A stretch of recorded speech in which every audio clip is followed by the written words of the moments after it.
ఓం శాంతి. ఈరోజు మురళి 11/6/2024. మధురమైన పిల్లలారా, ఇప్పుడు మీరు సంపూర్ణంగా కావాలి. ఎందుకంటే ఇప్పుడు వాపస్ ఇంటికి వెళ్ళాలి, మళ్ళీ పావన ప్రపంచంలోకి రావాలి. వాపస్ ఇంటికి వెళ్ళాలి కాబట్టి సంపూర్ణంగా కావాలి, మళ్ళీ పావన ప్రపంచంలోకి రావాలి కాబట్టి సంపూర్ణంగా కావాలి. ప్రశ్న: సంపూర్ణ పావనులుగా అయ్యేందుకు ఉపాయం ఏమి? జవాబు: సంపూర్ణ పావనులుగా కావాలంటే పూర్తి బెగ్గర్లుగా కండి, ఏమీ లేని వాళ్ళుగా కండి. ఎంత సింపుల్ చూడండి. పావనులుగా కావాలంటే బెగ్గర్గా కండి, ఏమీ లేని వాళ్ళుగా కండి. అన్నీ ఉంటూ అన్నీ చేస్తూ ఏమీ లేని వాళ్ళుగా కండి. దేహ సహితంగా సర్వ సంబంధాలను మర్చిపోండి మరియు నన్ను స్మృతి చేయండి, అప్పుడు పావనంగా అవుతారు. ఇప్పుడు మీరు ఈ కళ్ళతో ఏదైతే చూస్తున్నారో అదంతా వినాశం కావాల్సి ఉంది.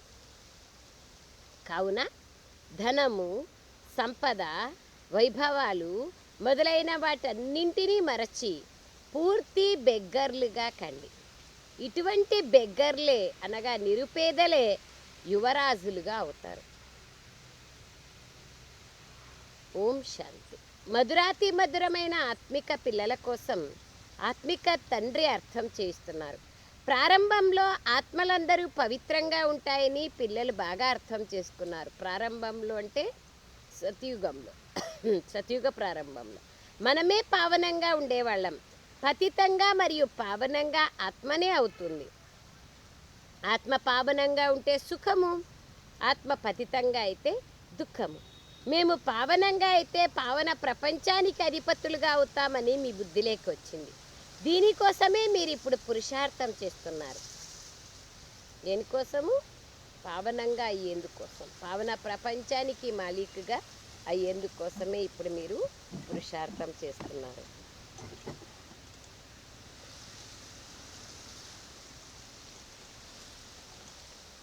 ఐదు 5000 సంవత్సరాల క్రితం పావన ప్రపంచం ఉండేది. అందులో మీరు అర్ధకల్పం పావనంగా ఉండేవారు. ఇక మిగిలింది అర్ధకల్పం.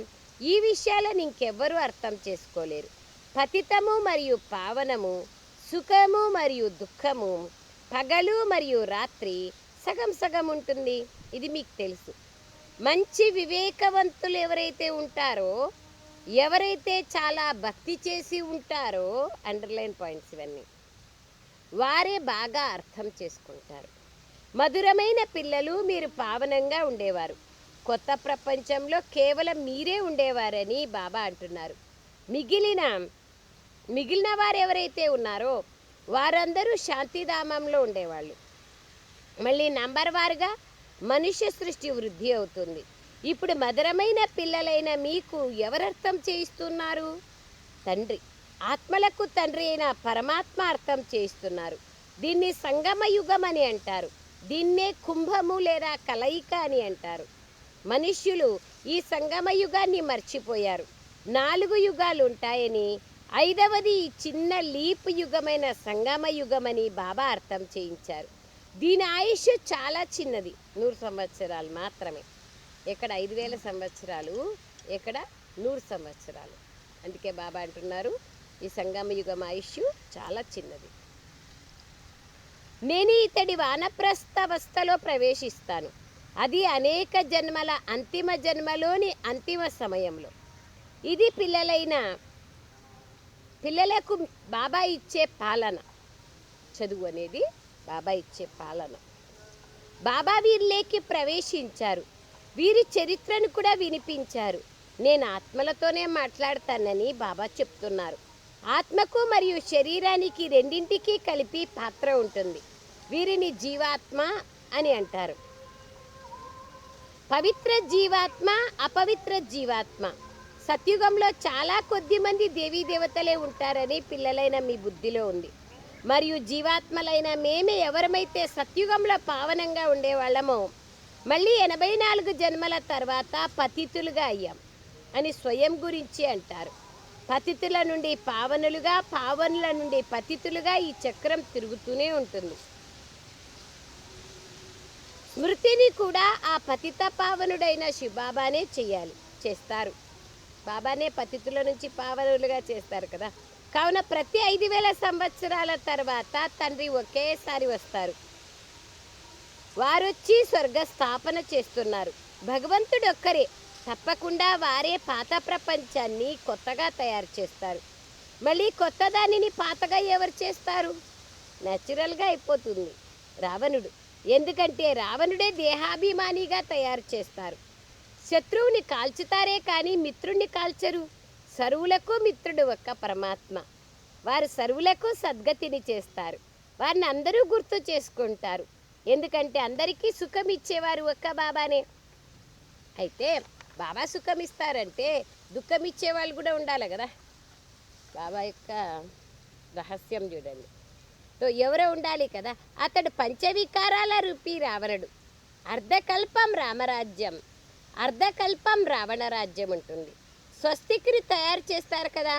దీని అర్థాన్ని కూడా బాబా వచ్చి వివరిస్తున్నారు. ఇందులో ఖచ్చితంగా 4 భాగాలు ఉంటాయి.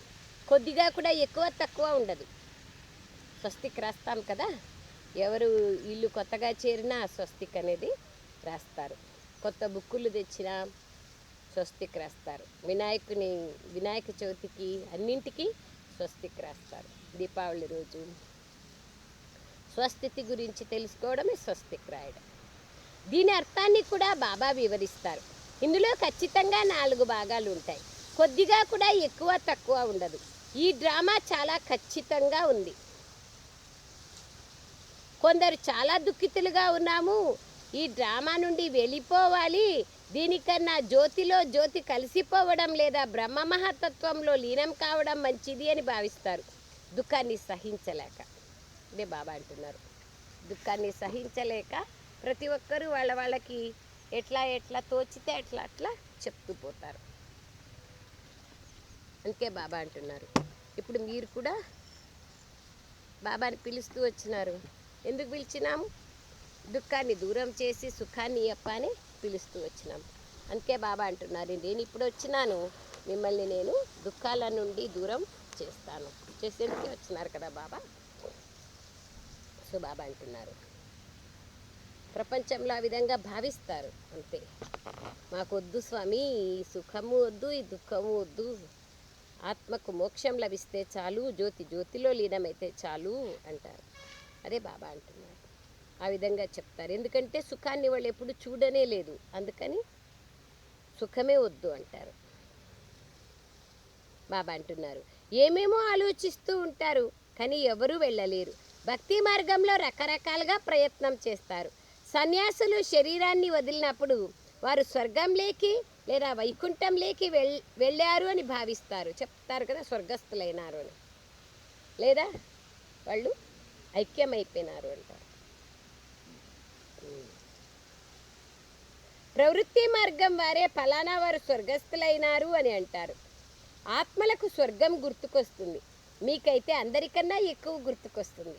మీకు రెండింటి చరిత్ర కూడా తెలుసు, స్వర్గం చరిత్ర మరియు నరకం యొక్క చరిత్ర. అది ఇంకెవరికీ తెలియదు. మీకు కూడా ఇంతకు ముందు తెలియదు, బాబా బిడ్డ కాకముందు. తండ్రి కూర్చొని పిల్లలకు అన్ని రహస్యాలు అర్థం చేయిస్తున్నారు. ఇది మనుష్య సృష్టి రూపీ వృక్షం. వృక్షానికి తప్పకుండా బీజం ఉండాలి కదా. పావన ప్రపంచం ఎలా పతితంగా అవుతుందో మళ్ళీ తాను వచ్చి ఎలా పావనంగా చేస్తారో బాబాయే అర్థం చేయిస్తారు. పావన ప్రపంచంను స్వర్గం అని అంటారు. స్వర్గం గడిచిపోయింది, అది మళ్ళీ తప్పకుండా పునరావృతం అవుతుంది. కావుననే ప్రపంచ చరిత్ర పునరావృతం అవుతుంది అంటారు. అనగా ప్రపంచమే పాత నుండి కొత్తగా, కొత్త నుండి పాతగా అవుతుంది. పునరావృతం అవ్వడం అంటేనే డ్రామా. డ్రామా అన్న పదం చాలా మంచిది, అది శోభిస్తుంది. చక్రం ఖచ్చితంగా తిరుగుతూనే ఉంటుంది, నాటకం ఖచ్చితంగా రిపీట్ అవుతుంది.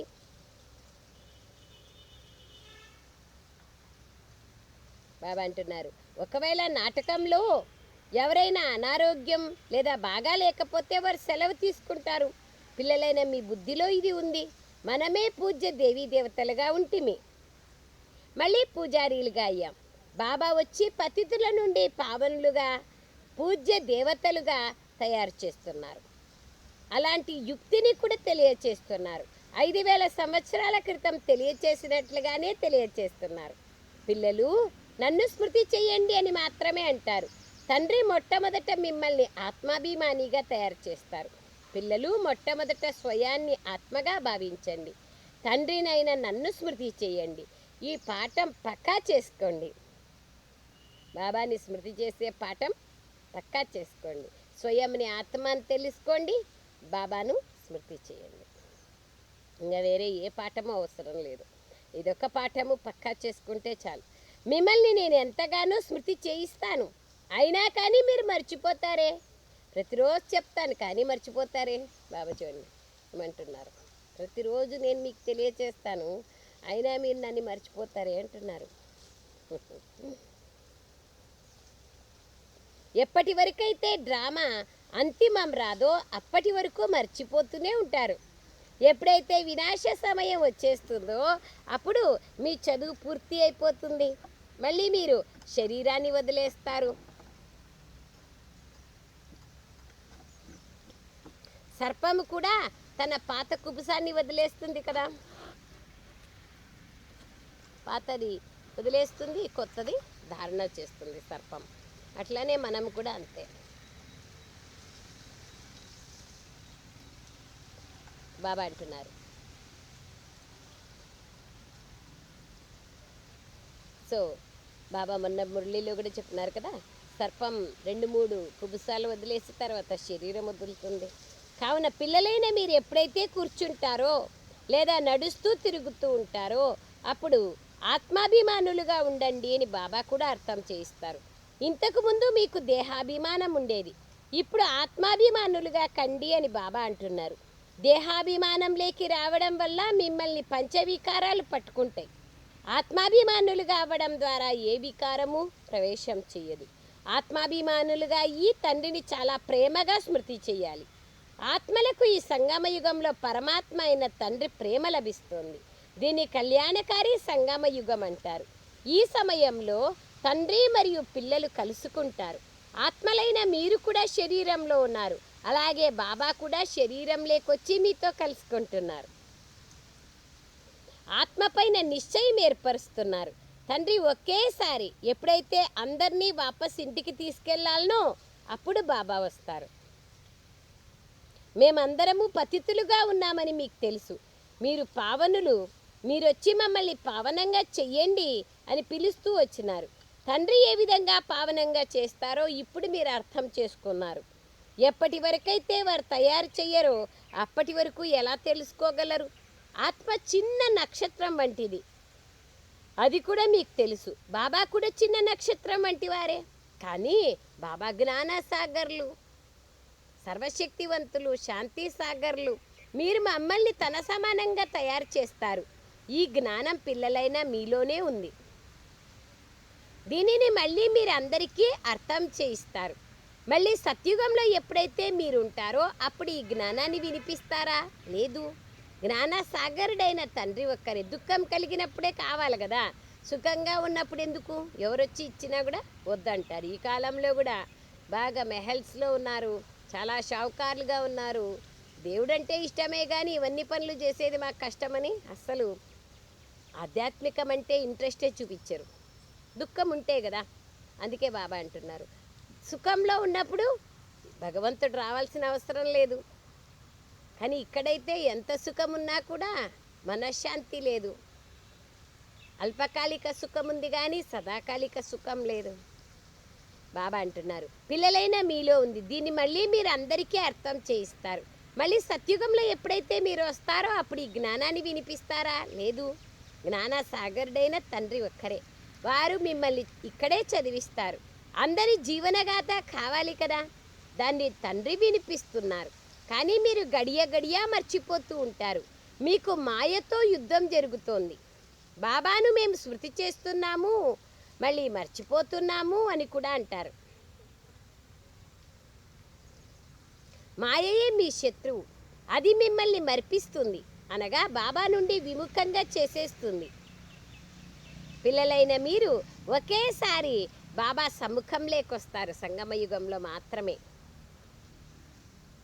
తండ్రి ఒకేసారి వారసత్వాన్ని ఇస్తారు. మళ్ళీ సమ్ముఖంగా రావాల్సిన అవసరమే లేదు.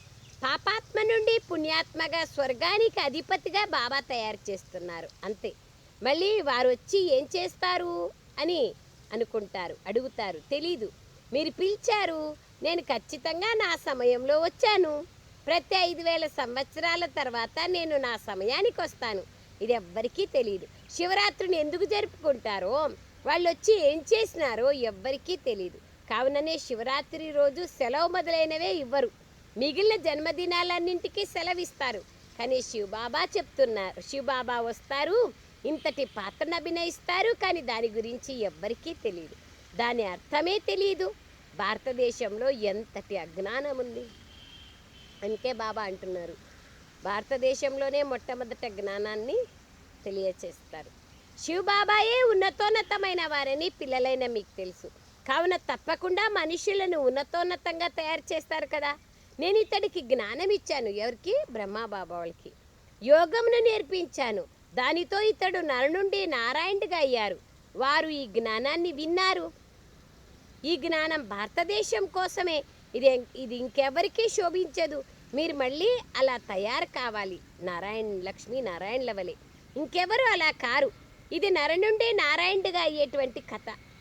ఎవరైతే ఇతర ధర్మాలను స్థాపించారో వారంతా పునర్జన్మలు తీసుకుంటూ తమోప్రధానులుగా అయ్యారు. మళ్ళీ వారందరూ సతోప్రధానులుగా అవ్వాలి. ఆ పదవి అనుసారంగా మళ్ళీ పాత్రను పునరావృతం చేయాలి. ఉన్నతమైన పాత్రధారులుగా అయ్యేందుకు మీరు ఎంతగా పురుషార్థం చేస్తున్నారు. ఉన్నతంగా కావాలంటేనే పురుషార్థం చేయాలి. పురుషార్థం ఎవరు చేయిస్తున్నారు? బాబా. మీరు ఉన్నతంగా అయిపోతారు. మళ్ళీ ఇంకెప్పుడూ స్మృతి కూడా చెయ్యరు. స్వర్గంలో ఏమైనా స్మృతి చేస్తారా? లేదు కదా. ఉన్నతోన్నతమైన వారు తండ్రి. మళ్ళీ వారు ఉన్నతంగా తయారు చేస్తారు. నారాయణుని కన్నా ముందు శ్రీకృష్ణుడు ఉన్నాడు కదా. శ్రీకృష్ణుడే నారాయణుడిగా అవుతారు. సో నారాయణ కంటే ముందు ఉన్నట్లే కదా బాల్యావస్థ.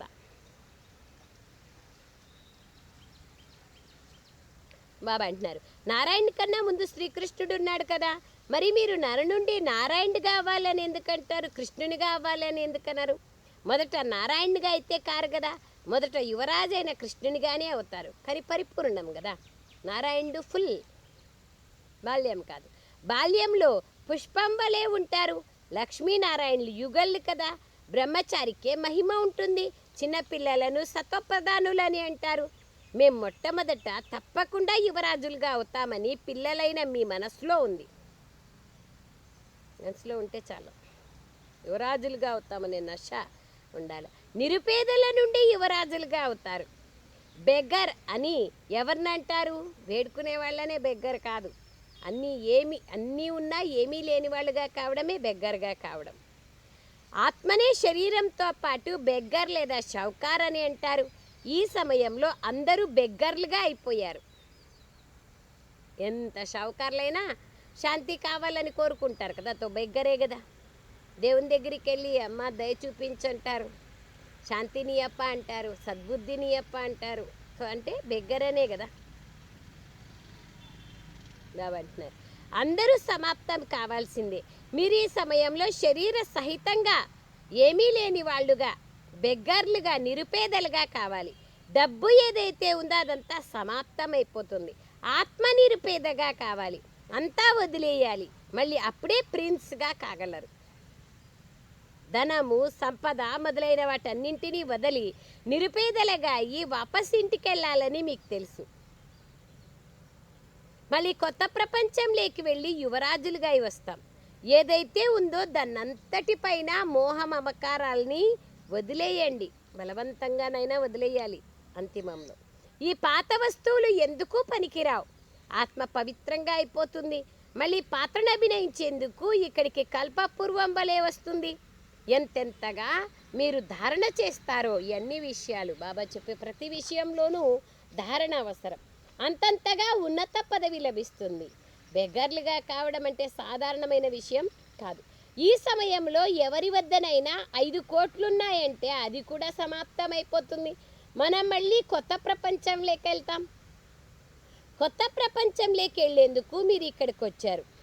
మేము కొత్త ప్రపంచం కోసం చదువుతున్నామని భావించేవారు ఇంకే సత్సంగంలోనూ ఉండరు. ముక్తి కావాలని కోరుకునే వాళ్ళు ఉంటారు, కానీ కొత్త ప్రపంచం కోసం మేము సత్సంగానికి వెళ్తున్నామనే వాళ్ళు ఎక్కడా లేదు. వాళ్ళకి ఎప్పుడు స్థాపన అవుతుందో కూడా తెలియదు. ఇంకా కొన్ని వేల సంవత్సరాలు ఉందంటారు కదా. పిల్లలైన మీ బుద్ధిలో బాబా మనల్ని మొదట బెగ్గర్లుగా తయారు చేసి ఆ తర్వాత యువరాజులుగా తయారు చేస్తున్నారు. దేహ సర్వ సంబంధాలను వదిలినట్లయితే బెగ్గరగా అయినట్లే కదా. అసలు ఏమీ లేదు. ఇప్పుడు భారతదేశంలో ఏమీ లేదు. భారతదేశం ఇప్పుడు బెగ్గరగా నిరుపేదగా దివాలా తీసింది. మళ్ళీ సుసంపన్నంగా అవుతుంది. కృష్ణదేవరాయల కాలంలోనే వజ్రాలు వైడూర్యాలు రాసులు పోసుకొని సేర్లతో అమ్మేవాళ్ళంట. ఇంకా కృష్ణదేవరాయల కాలం అంటే కలియుగం ప్రారంభమే కదా, ద్వాపర యుగం ఎండింగ్. ఇంకా బాబా చెప్పేది సత్యుగం. సత్యుగంలో కంపల్సరీ ఉంటుంది. అందుకే బాబా అంటున్నారు.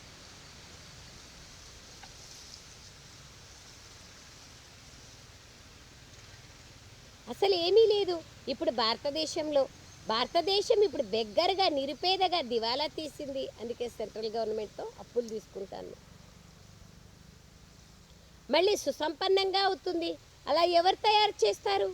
ఆత్మయే శరీరం ద్వారా అవుతుంది, ధారణ ద్వారానే అవుతుంది. ఇప్పుడు రాజు రాణులు కూడా లేరు. ఎక్కడున్నారు?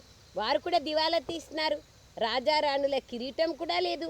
ఎలిజబెత్ క్వీన్ ఎక్సెట్రా, మైసూర్ మహారాజా, ఉదయపూర్ మహారాజా పవిత్రత కిరీటము లేదు, రత్నజడితమైన కిరీటము లేదు. ఇది అంధకార నగరంగా ఉంది. సర్వవ్యాపి అనేస్తారు. అనగా అందరిలో భగవంతుడు ఉన్నాడు అంటారు. అందరూ సమానమే అంటారు. కుక్క పిల్లి అన్నింటిలోనూ ఉన్నారంటారు. దీన్నే అంధకార నగరం అంటారు. ఇది బ్రాహ్మణులైన మీ రాత్రి.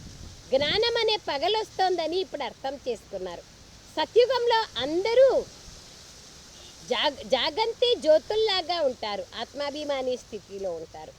ఇప్పుడు దీపం పూర్తిగా ప్రకాశం లేకుండా చాలా చిన్నగా కరుడు గట్టిపోయింది, చిన్నగా వెలుగుతాన్ని.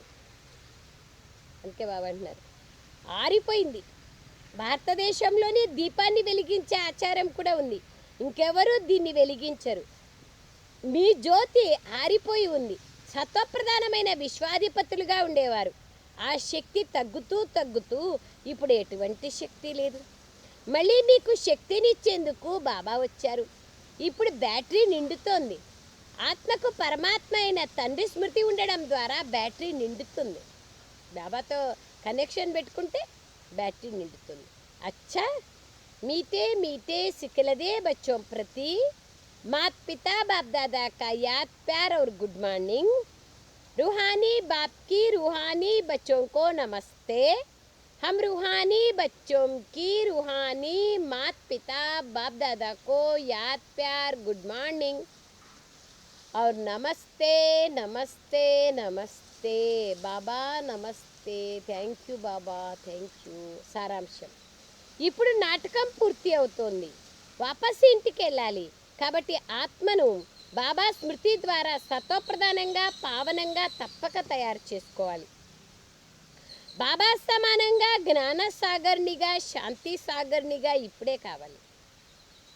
బాబా సమానంగా జ్ఞాన సాగర్నిగా శాంతి సాగర్నిగా ఇప్పుడే కావాలి. రెండవ పాయింట్, ఈ దేహం నుండి కూడా పూర్తిగా నిరుపేదలుగా అయ్యేందుకు ఈ కండ్ల ద్వారా ఏదైతే చూస్తున్నామో అదంతా సమాప్తమైపోతుంది. ఇది బుద్ధిలో ఉండాలి.